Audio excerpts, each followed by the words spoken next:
Broncos country, what's going on? Hope you guys are having a wonderful day. You guys know we need weapons, and we saw the New York Jets go out and get Davante Adams today. We saw the Bills go out and get Amari Cooper today. Well, what are the Broncos going to do? I mean, we need weapons, right? We need weapons at the wide receiver position, at the tight end position, at the running back position.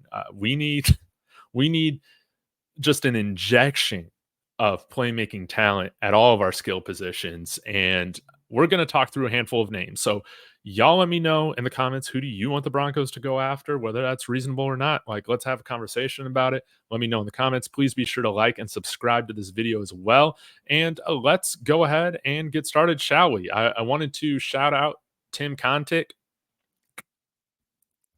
on Twitter. I follow him. He's an awesome follow. And he had a tweet talking about players he'd be interested in. T. Higgins, very unlikely. I agree with that, but I would love T. Higgins. Diontae Johnson, interesting one. David Njoku, Dawson Knox. And we're going to talk about some of these players that he mentioned, along with some other guys that I've seen Broncos Twitter talk about, and Broncos country on YouTube as well. So let's go ahead and get started, shall we? First guy I want to take a look at is just Dawson Knox. Since Dawson Knox has kind of been relegated to the tight end 2 in Buffalo because of the first round tight end they drafted out of Utah just a couple of years back. I'm totally blanking on his name right now, but Dawson Knox was really productive in his third and fourth year. You can see he had 587 and 517 yards, 9 touchdowns, 6 touchdowns.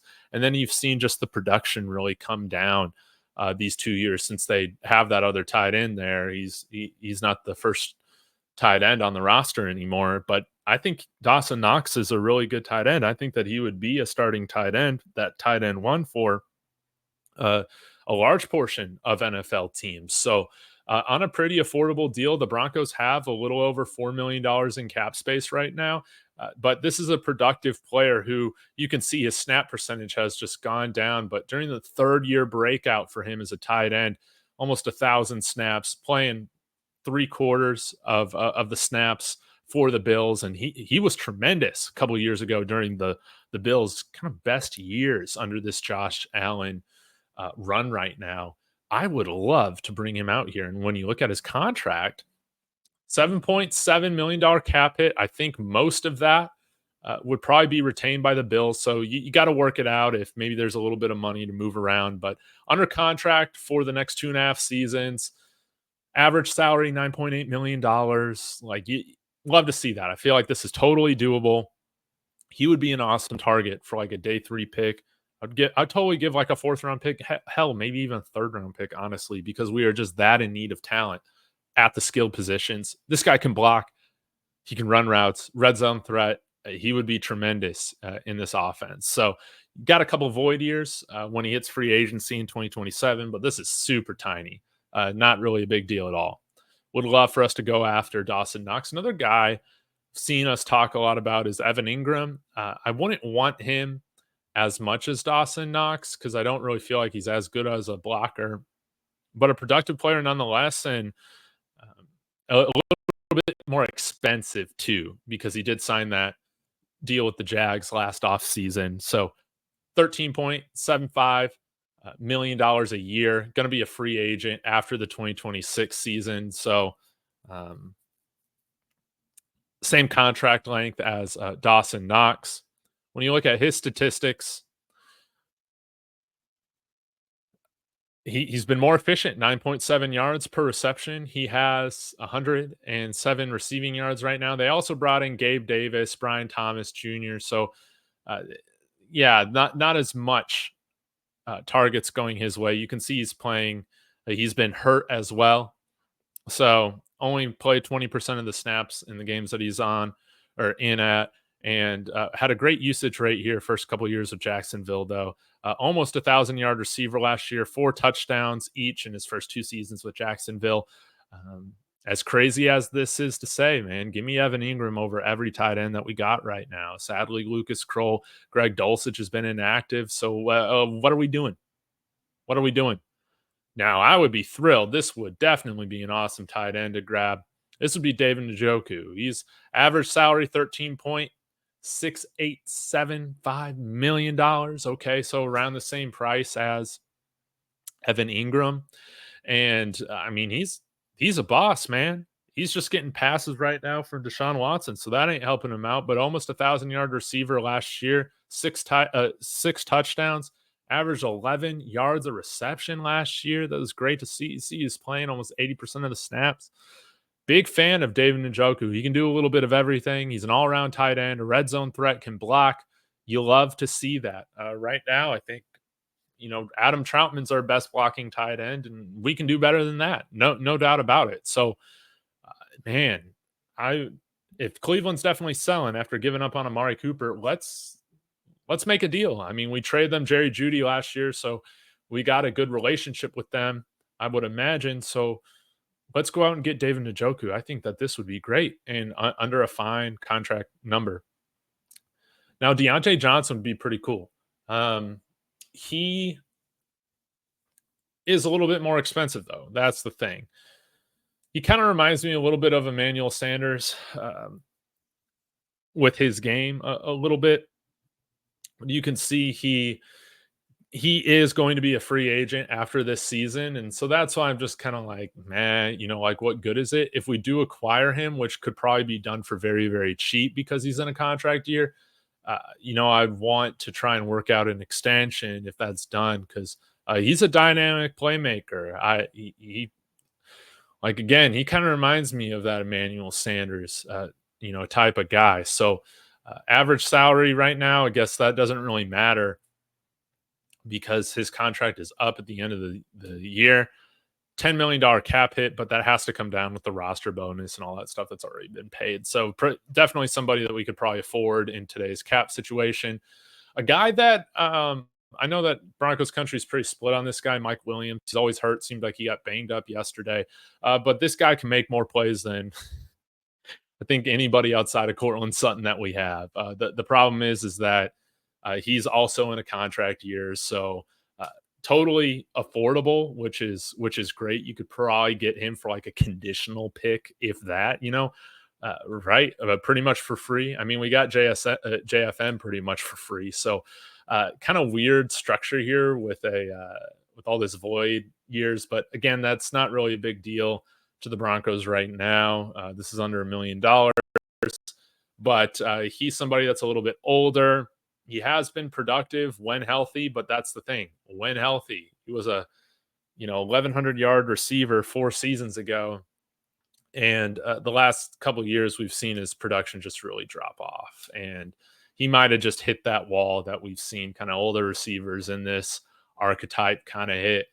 Better ones like Andre Johnson, Demaryius Thomas, Dez Bryant. He's 30 years old. He might just kind of be hitting that wall right now. So I can understand if we don't make this move. But if he comes basically for free, I mean, what do you got to lose? I'd rather have this dude out there than Marvin Mims. Now, a guy that I'd love for us to go after, not a perfect running back, but he's definitely better than anybody that we got right now. That's Travis Etienne, man. Seems like Tank Bigsby is going to be the starting running back right now moving forward. He does have injury issues. I think he's gotten the fumble issues corrected for the most part. He is a free agent after this year.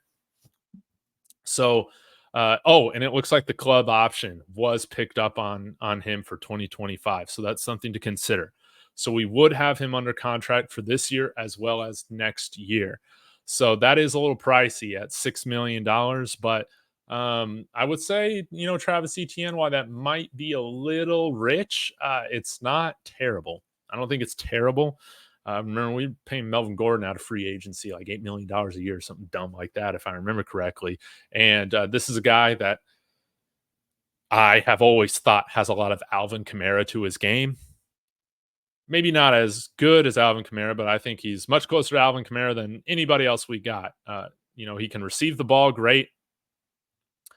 1,000-yard rusher his first couple seasons, healthy. He missed 2021 due to that Liz Frank, and I think he's bounced back pretty well from that. But just seems like Tank Bigsby is taking over that backfield from Ole Miss. He's doing a really good job, but he's a guy that can receive. He can run the ball really well, but 5 fumbles his first year playing in 2022. And you see he had a fumble. That might have actually been this past weekend. So that is something to keep in mind we're trying to get guys that don't fumble, right? But I would love to have Travis Etienne here. I think he can be acquired for pretty cheap, especially if Jacksonville is, kind of tearing this thing down because they suck, even after giving Trevor Lawrence all that money. That's unfortunate. Now, you don't want to upset Trevor Lawrence because Travis Etienne is his friend and college teammate, but if they're already playing Tank Bigsby over him, maybe that's not really an issue getting rid of him. Now, one last guy I want to talk about is actually Gabe Davis, who signed with the Jaguars this offseason from the Bills. Central Florida guy.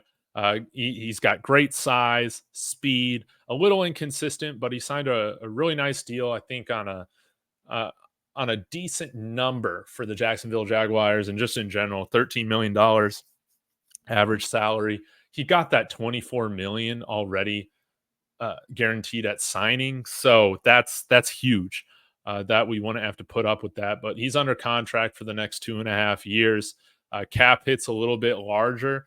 You can see in 2026 it balloons, but that should be something that we could afford just fine, especially with Bo Nix still under that rookie contract. We're out from all the Russell Wilson dead money well by then, and he could be somebody that comes in here as a nice complimentary wide receiver for this offense. I mean, I think we have to revamp the entire skill position groups, right?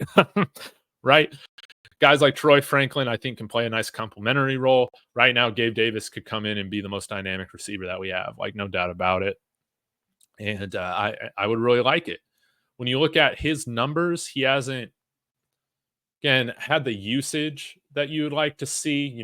204 receiving yards, okay.